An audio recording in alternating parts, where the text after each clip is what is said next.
Bom, primeiro eu gostaria de mandar um abraço a todos os administradores que me ouvem agora. Hoje é o nosso dia, né? O dia do administrador.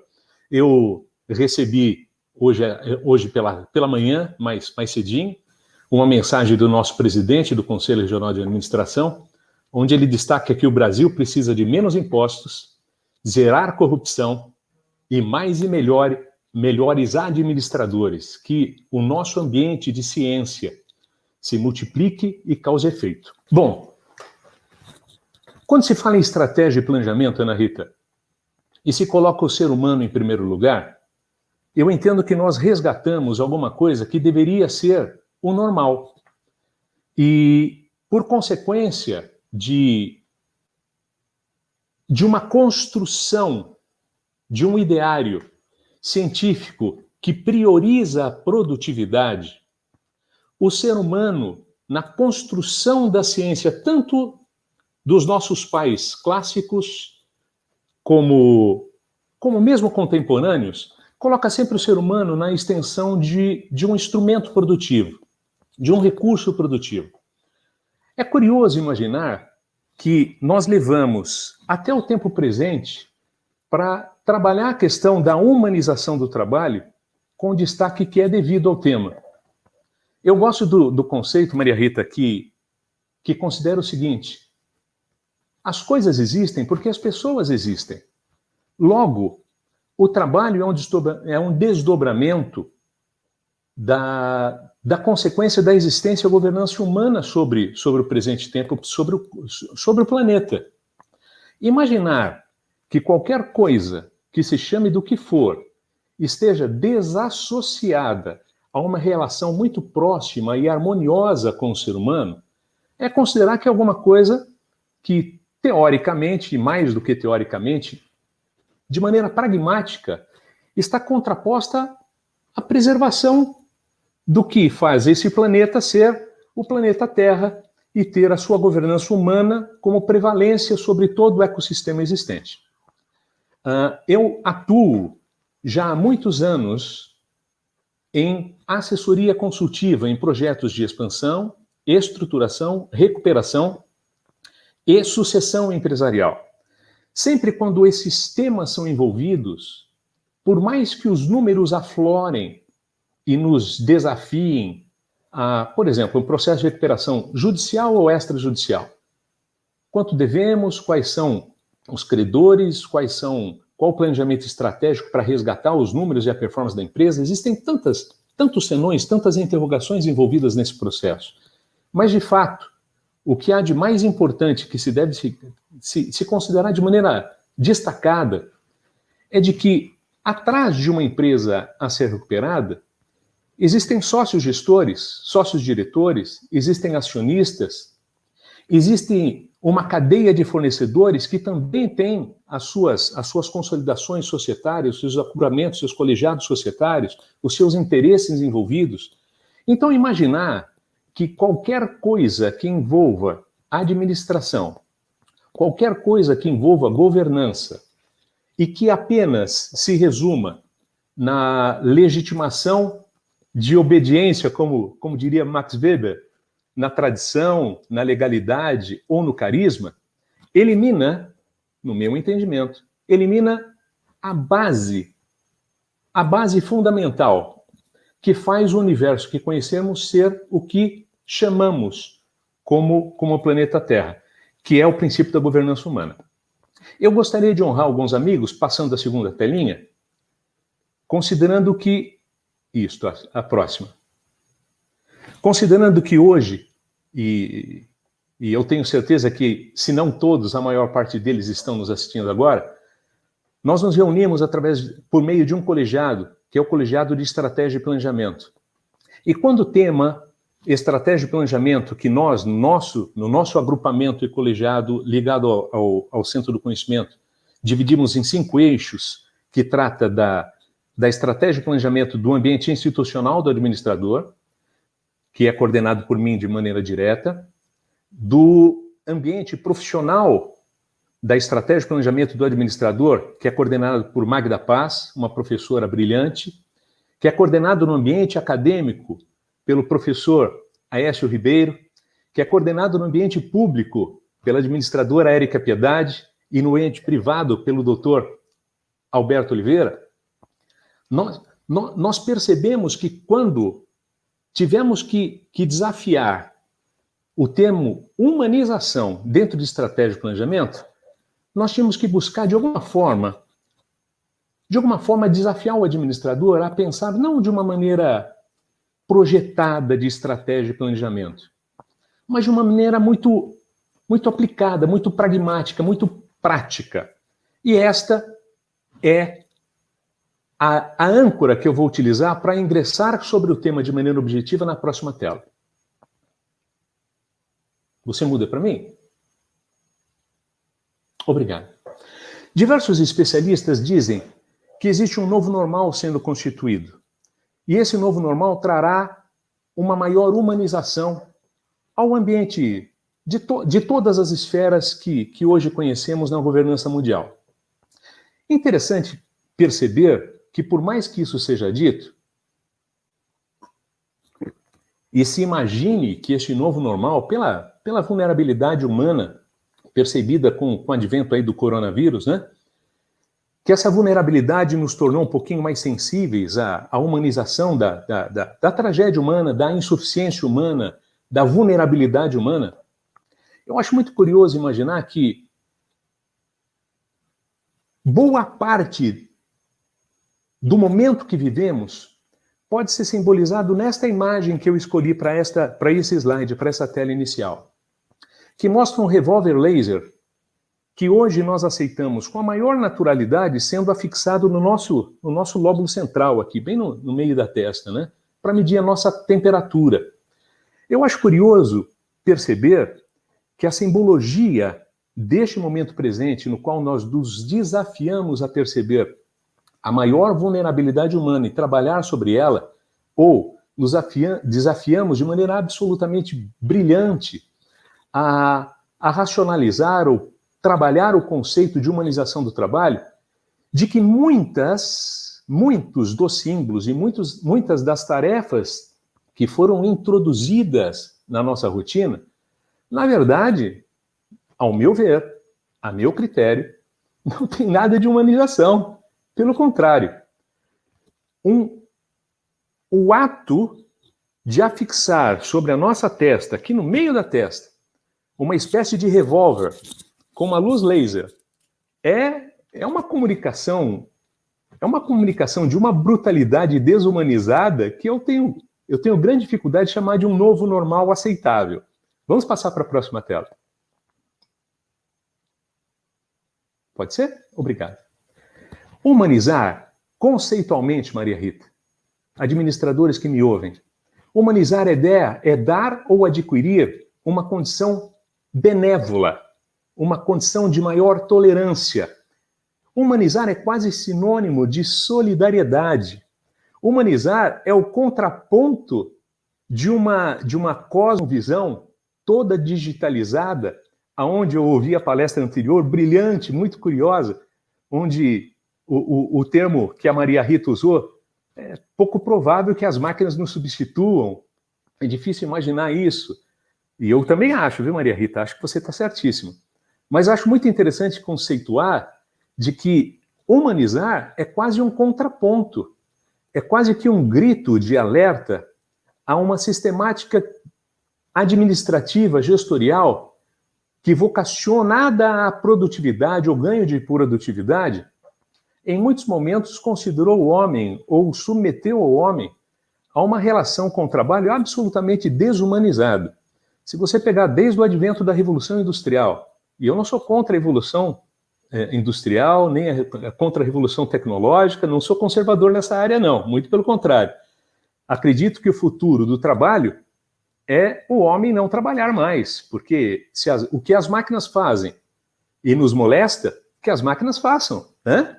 E se for possível que as máquinas façam tudo e nós descobramos outras formas mais adequadas, mais agradáveis e não só laboriosas de conquistar a dignidade do trabalho, vai ser ótimo. Acho pouco provável que isso ocorra em curto espaço de tempo, mas acho que é uma tendência. Acho que um futuro um pouquinho mais longevo, vai considerar o homem tendo alguma outra ocupação, algum outro labor, mas não esse labor que nós estamos acostumados, como se tivéssemos, em algumas circunstâncias, não todas, graças a Deus, um arreio sobre os ombros, tendo que arrastar uma terra para agriculturar um pedaço de terra para colher alimentos, etc. Acho muito importante considerar, então, que o termo humanização não pode ser visto como outros termos já foram vistos na decorrência da história da administração, como por exemplo, nós temos surtos, ondas, né? Todas elas valiosas, mas as 5 ondas do marketing depois viraram 7, o cliente é o rei, né? Esse termo cliente é o rei chegou em alguns momentos a transformar o cliente num imperador, onde muitas empresas se inviabilizaram nesta gana de fazer exatamente o que o cliente queria, ainda que não fosse possível que aquilo fosse realizado. Eu tenho muita cautela com os jargões que aprisionam, em cima deste enquadramento estrutural do jargão, elementos que mereceriam maior profundidade. E entendo que humanizar o trabalho exige de todos nós uma maior profundidade. Se esse termo for trabalhado, e eu entendo como brilhante a escolha do Conselho para trabalhar esse tema este ano, é um momento muito oportuno. Mas se nós, não o Conselho, mas se nós todos, sociedade, lidarmos com este termo, como, por exemplo, alguns termos já foram tratados de forma casuística, de moda, nós corremos um risco de esvaziar o tema e nos dessensibilizar. O símbolo do coração aí mostra um dos termos que mais foram desvalorizados na contingência dos últimos tempos, que é o amor. Um sentimento tão profundo ligado à essência humana, que hoje é dito para relações absolutamente superficiais. Ah, eu te amo, como se dissesse, oh, tudo bem, e aí, como vai? Né? É um sentimento mais profundo, um sentimento da envergadura do pico dos valores humanos, né? Eu peço a você que mude a tela, porque eu vou insistir nesse tema um pouquinho mais. Obrigado. Volto a dizer, então, que desde 1919, lá com o nosso pioneiro Henry Ford, ele dizia, pior do que não formar pessoas que partem, falando sobre investimento em treinamento, né? É não treinar as pessoas e elas permanecerem. Olha lá, Ford já dizia da importância de construir um ser humano mais apropriado, mas sempre com a vocação de produtividade, de ampliação produtiva, da capacidade produtiva. O Bock, da mesma forma, em 1930, o custo gerado pela ignorância justifica investir em treinamento. Olha que coisa curiosa. Mais uma vez, falando em investir no ser humano, mas sempre como uma justa paga. Não digo que não é correta, que é antiética, nada disso. Mas sempre quando nós falamos em administração e humanidade, parece que existe uma couraça, no meu entendimento, uma deformação, porque nós sempre pensamos no ser humano no ambiente de trabalho como sendo um instrumento de labor. O ser humano é quem mais deveria tirar proveito do exercício do labor. Explico. No meu entendimento, o trabalho está para o adulto da forma que o brinquedo está para a criança. Uma empresa para um empreendedor, para um empresário ou para um executivo, a sua carreira, é como um brinquedo para a criança, é um motivo para acordar e sair conquistando, realizando coisas lindas e novas a cada dia. Eu, pelo menos, tenho uma visão do meu trabalho assim, eu amo fazer o que faço. Eu aconselho governantes, privados, públicos e eclesiásticos. Encontro desafios diferentes todos os dias e amo tratar deles, sem julgamento, como instrumento fortalecedor, usando a ciência e a metodologia que criei, que talvez eu fale um pouquinho mais, para assessorá-los. Porque quando uma governança é estabelecida e fortalecida, todo um colegiado de pessoas é beneficiado pelo benefício de uma estrutura, administradores, uma estrutura bem gestoriada. Ela diminui atritos. Existe um princípio filosófico, que inclusive é bíblico, que diz que quando o governante é sábio, é um bom gestor, o povo se alegra. E quando o governante é tolo, é um mau gestor, o povo geme. E boa parte, no meu entendimento, dos gemidos humanos que alcançam as mais variadas culturas e nações são fruto da ciência que nós, administradores, escolhemos por maestrar, que é a ciência da gestão. Eu gosto muito da frase do Bryson também, que já é mais recente, de 2019. onde ele coloca as equipes capacitadas para partir, invista em treinamento ainda que você entenda que você está investindo em alguém que pode partir a qualquer momento. E por que ele justifica isso? Porque equipes capacitadas para partir, bem tratadas, podem preferir ficar. Então você investe numa equipe como se você fosse promovê-lo para o melhor espaço que existe no planeta para ele trabalhar. Sabendo que, se o ambiente interno for bom, provavelmente ele fique e seja ainda mais proveitosa a permanência dele. Eu peço a você que mude o slide, Maria Rita, por favor. Ok. Há especialistas que propõem humanizar, promovendo meritocracia. Poxa, professor, o senhor acha que meritocracia é um equívoco? Não, de jeito nenhum. Mas eu não entendo que ela é a solução. Eu não entendo que nenhum elemento isolado componha o que o ser humano precisa, porque o ser humano é múltiplo, ele é plural. A meritocracia é bênção. É um instrumento de gestão extremamente apropriado em algumas circunstâncias. Mas tudo de meritocracia está ligado, está veiculado, está intrinsecamente relacionado com resultados, com produtividade. Vamos ver a próxima tela. Olha lá. Aí nós falamos de mundo exponencial. Há especialistas que propõem humanizar o trabalho reconhecendo propósitos. Uau! Propósitos de transformação massiva.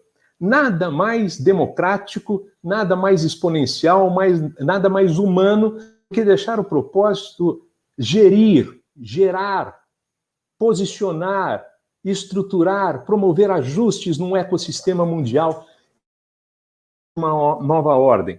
Mas, prestem atenção, olha lá, expectativas também ligadas à produtividade, ao benefício que se quer.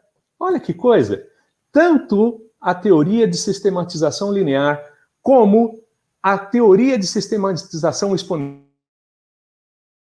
que ela seja, no fundo, um quer obter resultado e o outro quer gerar ou mover a partir das expectativas de resultado. A ótica pode ser distinta, mas o objetivo é o mesmo. É fazer com que o homem produza mais para o homem. O homem como instrumento de produção do homem.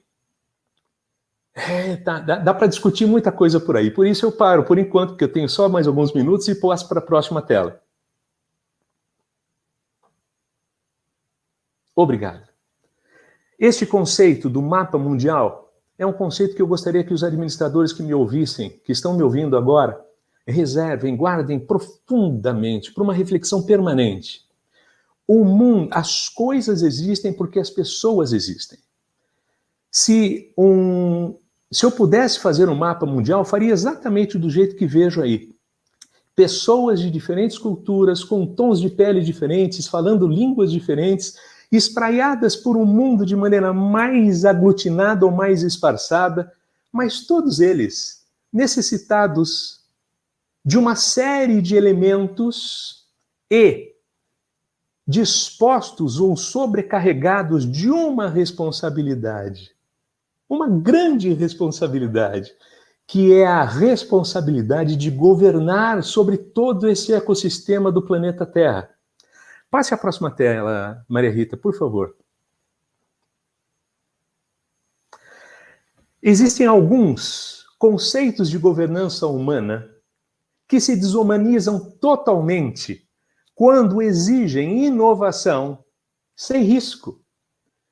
Houve modismo, e ainda hoje se fala muito de inovar. Quem não inova morre, e é verdade. Inovação faz parte do processo de reconstrução à modernidade, ao contemporâneo, de maneira progressista, ativa, positiva. Mas é impossível inovar sem correr riscos. E o apetite das organizações para o risco é o contraponto do apetite das organizações para o investimento da inovação. Todos falam em inovação, mas coitado do inovador que fizer uma besteira ou não conseguir alcançar o resultado, ele vai ser cruelmente eliminado, ou muito provavelmente eliminado.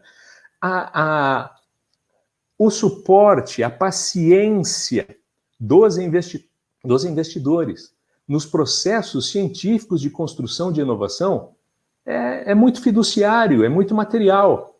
Quanto tempo está-se aí a resolver um problema? Tanto. E qual o objetivo que foi alcançado até agora? É insuficiente, corta a verba, né? É muito importante que as empresas, os administradores entendam, e os organizadores, os governantes de empresas, tanto públicas, eclesiásticas, privadas, entendam que inovar é fundamental.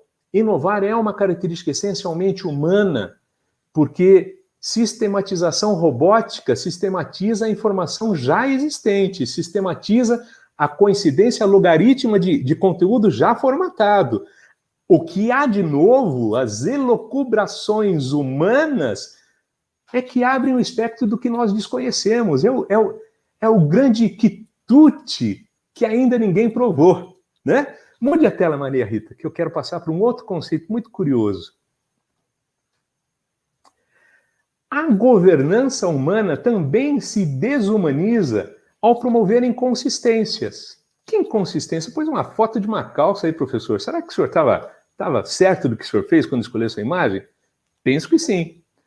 Quando se fala em ecologia e se pega uma calça que, se fosse só pegar o algodão tradicional, cortá-la e costurá-la, custaria X. E para fazer com que ela tenha aparência de antiga, aos moldes do que você tem aí na telinha, provavelmente à esquerda, essa toda cheia de retalhos costurados. Gente, o que se gasta para fazer uma calça que parece velha é infinitamente mais caro do que o que se gasta para fazer uma calça que aparente ser nova. Não existe nenhum ganho ecológico em fazer uma calça que era nova parecer velha, a não ser que, de fato, o chamamento fosse utilizar uma calça de reuso mesmo, costurar aquela calça velha mesmo. O que eu quero dizer com isso? Quando a governança humana ela promove questões de inconsistência, os fake news da indústria, os fake news do comércio, os fake news da ecologia, nós estamos, na verdade, no linguajar chulo, dando um tiro no pé. Nós estamos desconstruindo a oportunidade que temos de na verdade, reestruturar o planeta sob o espectro de uma governança realmente humanizada. E a governança humanizada, sabe o que ela faz? Ela preserva o ser humano. Ela valoriza o ser humano como ponto estratégico central. Sem o ser humano, não há o que conhecemos. Não há por que nos organizarmos num evento tão brilhante quanto esse. Não há governança a ser aplicada. Por favor, Maria Rita, pode mudar a tela. Governança humana também se desumaniza com a produtividade do medo. Uau! Que tema polêmico. Esse professor só traz tema polêmico aqui, fala de correr risco e coloca a gente em xeque. Fala de organizações exponenciais, de propósitos, mas propósitos que às vezes escondem lá alguma ilegitimidade oculta. Que medo é este? Senhores, administradores que me ouvem hoje, a rede privada virtual, de maneira aplicada, consequente, concreta, absoluta, resultante, fez com que as pessoas trabalhassem 2 horas a mais por dia.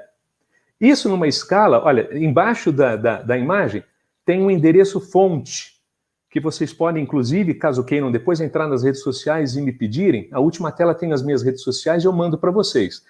Mas é um termo que está sendo, já, eu não vou usar banalizado, mas tem boa repercussão já, vocês não vão ter dificuldade de encontrar. As pessoas, não estou dizendo que os gestores tenham feito isso, nem por vontade própria, mas o medo de perder o emprego no meio desse caos de quarentena, de isolamento, etc. e tal, fez com que as pessoas não desgarrassem dos seus celulares, fossem para casa e brigassem com as crianças, criassem intriga com os cônjuges, reclamassem com o síndico do condomínio sobre o cachorro do vizinho, porque elas tinham que operar a partir de suas casas mais do que se estivessem no escritório, mostrando que elas eram absolutamente imprescindíveis e por isso deveriam ser mantidas nos seus ofícios mesmo em meio ao caos. O que eu quero dizer? Este chamamento desta pandemia, que em parte nos destaca ou nos levanta, nos releva, nos desperta a insuficiência humana, a necessidade de solidariedade humana, também tem como desdobramento objetivo uma cultura de exploração humana que faz com que, até por justa causa, nós trabalhemos N vezes mais, tendo que mostrar que estamos trabalhando dentro de uma ordem analógica, presencial, e estando a trabalhar numa lógica à distância digital. É curioso ver como a nossa cultura desumanizada trata o homem como um elemento de produção e, por isso, tira dele, no meu entendimento, o que de pior se pode ter. Nós estimulamos o ser humano a produzir, mas não motivamos o ser humano a produzir. Estímulo, qualquer choque ou espeto pode nos dar. Motivação é motivo, é mais do que... é propósito, mas não é um propósito de consequência de interesse. É um propósito virtuoso, que faz com que você fale, uau, vale a pena acordar e viver, vale a pena respirar. É algo que vai muito além. Será que eu já estourei o tempo? Porque ela ampliou a tela agora. Pode passar a próxima tela, Maria Rita. Isto. Talentos humanos se afloram quando os desafios da diversidade nos perseguem. Uma máquina, ela consegue produzir através do cruzamento, a inteligência artificial, reproduzir o cruzamento logaritmo e alcançar resultados em cima do conhecido muito mais rapidamente do que nós. Mas, por certo, quando os desafios humanos, quando os desafios fora da rotina nos visitam, daí é só o talento humano que pode alcançar a superação. A adversidade, mais instinto de sobrevivência humana, é que providencia, é que causa, é que reproduz o elemento de superação que muitos empresários querem ver nos seus negócios. Olha lá, o novo normal desafia a governança humana a humanizar o trabalho. Mas, olha aí o papai aí, né? Não é mais uma mãe que está segurando o filho, que era a cultura anterior, conservadora. Nós já evoluímos. Hoje os pais seguram os filhos do jeito que as mães seguram os filhos também. Que bom, né? Que bom a todos nós. Mas é curioso que até neste ambiente nós entendemos que muitos pais estão segurando os filhos e às vezes escondendo os filhos no seu home office, com instinto de sobrevivência, se sentindo culpados em estar em casa, ainda que necessário, e se sentindo culpados de que os filhos estorvem, ainda que a casa seja dos filhos, seja da família. Ou seja, não adianta mudar o ambiente, não adianta mudar o conceito, se o atitudinal, se esse novo, se o que nós chamamos de modernidade ou humanidade não realmente traduzir o espírito do que isto representa, a significância essencial dessa representatividade. E isso tem a ver com uma real humanização. Quase a última tela, penso que talvez a última. Por favor, Maria Rita. Olha, aparências estão perdendo relevância. Quer ver? Ó? Isso é possível hoje. Antigamente, se eu fizesse isso no meio de uma produção, eles iam falar, poxa vida, tem que pentear o cabelo antes. Como o senhor penteia o cabelo no meio da apresentação? Tratamento à distância médica, a telemedicina. O que nós estamos fazendo hoje, um evento com 20 mil pessoas como potencial nos assistindo, dentro de uma roupagem à distância. Esta adaptação, esta consequência adaptativa, é um elemento que veio para ficar. Eu vou deixar para as perguntas, passando talvez para a penúltima ou última tela. Por favor, Maria Rita. Eu vou utilizar um elemento comparativo do Omnichannel, para que vocês entendam, não o conceito do Omnichannel, mas a construção sistemática do Omnichannel. O que é o Omnichannel? Omni, todos, né, do latim. Sistematização que unifica canais físicos e digitais. O Omnichannel, então, a loja física mais a loja digital interlaçadas, interagindo você vai ser atendido com a mesma categoria de benefícios, com a mesma amistosidade, independente se você está num ambiente físico ou um ambiente digital. Este conceito, penso eu, ser o conceito que deve visitar as relações humanas no trabalho, de maneira absolutamente estratégica. Aí está o centro da estratégia da humanização do trabalho. Independente de como você estiver vestido, independente do cenário onde você estiver inserido, independente da linguagem mais formal ou menos formal, independente de ter um filho no colo ou a sua esposa no seu colo, ou seu esposo pertinho de você, você continua sendo e respondendo àquela expectativa de quem lhe procurou naquele recorte de maneira profissional, de maneira técnica, sem ser julgado apenas pela aparência. Deixamos um mundo, tomara, porque ainda existem muitos, como que chama? Eu até anotei aqui, deixa eu ver se eu lembro aqui. Vivemos a era dos influencers, né? Existem muitos influencers que, quando são percebidos na rotina real, derretem, porque ele é um influencer fake, ele não tem influenciamento, ele não tem potencial influenciamento nenhum, porque os valores dele não inspiram a ninguém. Eu passo para a última tela, agora tenho certeza que é uma foto de um carro, quer ver? Vamos ver se é essa. Não, pode pular, não vou falar da minha metodologia. Esta, vou falar. Eu tenho uma metodologia, mas quem quiser depois me procura nas redes sociais e eu explico, tá bem?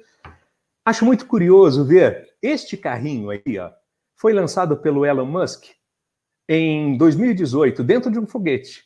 E hoje, provavelmente já bastante deteriorado, está flutuando em meio à galáxia, em meio à nossa galáxia. Tocando músicas, não sei se acabou a bateria, era a bateria solar, do David Bowie, né? O que eu acho curioso, professor, qual o benefício de jogar um carro? Qual o benefício de fazer um foguete e jogar um carro em órbita? Qual é esse benefício? É o benefício que só a essência humana justifica, é aquilo que eu vou me atrever. Então, antes de passar as questões e as perguntas, espero que eu não tenha consumido demais o tempo, eu quero deixar você, administrador, um chamamento fundamental.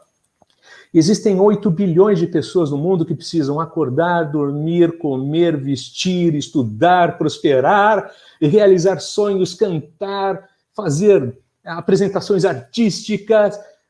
Tem tanta coisa linda para fazer, tudo isso é humano. Todas as coisas concretas que existem porque esses 8 bilhões de almas viventes espalhadas pelo mundo com diversas culturas e línguas desejam realizar alguma coisa.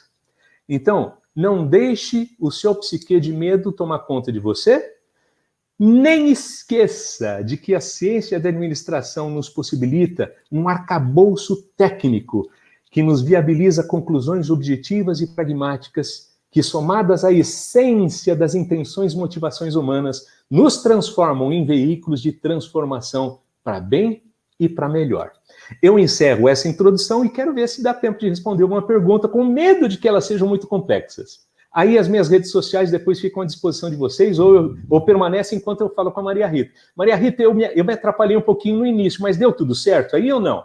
Não, deu tudo certo, a gente Glória, conseguiu sim ouvir e ver perfeitamente. que A gente bom. está com 7 minutos, eu acho que dá para a gente fazer 2 perguntas. Muitas Oba, vamos delas, lá. como o senhor já tinha dito, foram respondidas, né? Que bom, Então que vamos bom. agora para a pergunta do Guilherme Dias. Ele quer saber, professor, o seguinte: como podemos colaborar para que o termo humanização não seja banalizado dentro das organizações? Olha, Guilherme, que pergunta fantástica, Guilherme. Eu acho que isso é... Olha, Guilherme, eu sou muito sincero na resposta. É impossível. Vai ser banalizado. Existe uma tendência estrutural de banalização do termo repetitivo. O termo que se repete é banalizado. Todo termo novo surge, é que nem uma boate. Abriu a boate, todo mundo quer conhecer, quer tomar um drink lá, porque tem um doce especial, um quitute especial, um drink especial. Mas quando cai na rotina, eu já conheço, quer outro, né? É muito importante nós entendermos, como administradores, que as âncoras de planejar, organizar, dirigir e controlar, eu tenho na minha metodologia uma quinta âncora, que é inovar. Inovar, para mim, é âncora da administração. É um dos pilares. Planejar, organizar, dirigir, controlar e inovar. Eles são instrumentos técnicos nossos. É papel do administrador. zelar pela construção de um compromisso de humanização que não seja pueril, porque a tendência do leigo, do não técnico, é puerizar tudo. Como ele não entende a estruturação metodológica que este termo representa, ele corre o risco de transformar isso em conversa à toa, né? É como se, mesmo na teoria econômica, o que é a ciência da economia se não a administração da escassez? E quanto mais valoroso é um elemento, mais escasso ele é. Quanto mais escasso, mais valor tem. Por que o ouro custa tanto? Porque ele tem uma quantidade limitada no planeta. Não tem ouro sendo fabricado agora. São séculos de maturação até que o carbono se transforme. Sei lá como que funciona isso, porque eu não sou químico, né? Mas é muito importante que nós tenhamos cautela, e os profissionais de relações humanas que trabalham ligados à administração na área de relações humanas são prodigiosas ferramentas de preservação disso. Cuidado para não confundir estímulo com motivação, cuidado para não confundir modismo com teoria fundamental, e humanização do planeta Terra é consequência da humanidade. Quando nós falamos em ecologia, nós não estamos falando em proteger só, ainda que seja lindo, proteger o leão dourado, o mico-leão dourado. Nós estamos falando, quando falamos em ecologia, nós estamos protegendo a nós, porque se nós deixarmos de existir, atentem a isso. O planeta continua. Outras bactérias vão tomar conta disso daqui, outro gafanhoto vai tomar conta desse ecossistema. Nós temos hoje o direito de governar se sábios formos para governar. E gestão, administração e a nossa ciência tem tudo a ver com dar consequência aos termos de maneira adequada. Parte da longevidade e valor desse tema tem a ver com a nossa profissão e carreira. Perfeito, professor. Agora, o Maurício Del Osso, ele quer saber o seguinte: como é possível humanizar a comunicação digital, né? Porque a gente vive nesse universo dos algoritmos, né? A era dos algoritmos, e a comunicação nas redes sociais impacta muito no dia a dia das pessoas, no comportamento das pessoas. Você já refletiu sobre isso? Muito, Maria Rita. A pergunta dele é... Qual que é o nome dele? É o Maurício Del Osso. Eu não vou acertar o Del Osso, mas o Maurício eu vou topar. Maurício, comunicação é interessante a tua pergunta. Vamos à genealogia da palavra. Comunicação não é ato de emitir. Comunicação é ato reflexo. É o feedback que decodifica ou que aprova ou que robustece, que concretiza que de fato houve uma comunicação. Se eu falar, eu vou brincar com você agora, não vai ter defeito na ligação não, ó. Estou mexendo a boca e não estou falando nada, né? Não houve comunicação. Ou o risco de não haver é muito grande, porque eu só mexi os lábios, eu não falei. Enquanto não existe o feedback não está vinculado ao ato que o emissor pretendia realizar, esse processo de comunicação não está adequado. O que eu entendo? Eu não entendo que nada novo está acontecendo, Maurício. Eu entendo que o Covid, por exemplo, antecipou em 5 anos o que haveria de vir. A tecnologia vai ocupar um espaço cada vez mais crescente nas relações humanas. Irreversível o processo. O processo desta primeira pandemia na era digital. Outras virão, não vai ser a última. Se você perguntar como que um chinês lidou com esta, eles já passaram por outras, eles lidaram de uma forma muito mais serena, menos amedrontada do que nós. Como essa foi a nossa primeira, tem gente que não saiu de casa para pegar o jornal até hoje, né? Para pegar um pãozinho, né? Porque está com medo. Eu não estou tirando a legitimidade de ninguém. Eu estou considerando que as coisas não são sérias como são, não estou pondo medida, tá? Agnosticamente considerando o elemento, o que eu considero? Que o processo de comunicação há de se maturar. Eu entendo que quanto mais livre se deixar a comunicação, melhor. Eu não gosto, confesso a você como gestor, não gosto da ideia, acho que é desumana a ideia de ficar tesourando a comunicação, dever-se-ia deixar a comunicação correr solta. Nós vamos maturar a nossa mente a entender quando as comunicações têm substância ou quando elas são fake descarados. Hoje, nós já temos mais facilidade de interpretar a decodificação das comunicações que são postas no ambiente digital. Por quê? Porque a nossa mente, a nossa forma, as nossas âncoras de consolidação, de confirmação, estão sendo estabelecidas. Imaginar que alguém, ou um colegiado, vire o grande guardião da verdade, eu acho que nos reporta aos tempos da pré-história, em religiões ou construções religiosas carismáticas, míticas, pouco consistentes, bastante desafiantes, aonde alguém é dono da verdade. A verdade é construída a cada segundo a partir da decodificação de quem ouve, de quem interpreta, de como reage. É uma coisa tão mais complexa. Então, acho que quanto mais livre a comunicação for, menos nós vamos ser avitimados pela construção ortodoxa dos interesses que estão envolvidos na construção humana. Sou a favor da liberdade democrática de deixar o barco rodar e deixar que a humanidade entenda esta comunicação da maneira mais fluida, mais livre, que hoje, e eu já vou encerrar, se consolida no meu entendimento a percepção clara, nua e crua. Basta ver os movimentos políticos. Existem pessoas que a gente nem gosta tanto, mas que por serem sinceras ou não deixarem a impressão de que estão mentindo, são eleitas no lugar de outras que, por mais eloquentes que pareçam, tem um pitaquinho lá de possibilidade de hipocrisia. Nós já estamos fazendo uma depuração de linguagem, querendo discursos mais honestos, pessoas que aparentem mais honestidade e menos performática. É isso que eu penso. Bacana, professor. Muito obrigada por compartilhar conosco toda a sua experiência, todo o seu conhecimento. Amém. Vamos agradecer ao professor Eduardo Piedade, ele que é diretor da Knowledge CIG, coordenador do Grupo de Excelência em Administração Estratégica e Planejamento do CRA São Paulo. Mais uma vez, muito obrigada, professor. Obrigado a você, Maria Rita. Parabéns ao Enquad, parabéns aos administradores. E lembrem, nada de ficar com medo, avancem. O mundo precisa de gestão. E nós, pela grata satisfação e oportunidade da vida, somos maestros na dinâmica desta ciência, ou ciência proveitosa que nós escolhemos. Parabéns a todos. Até logo.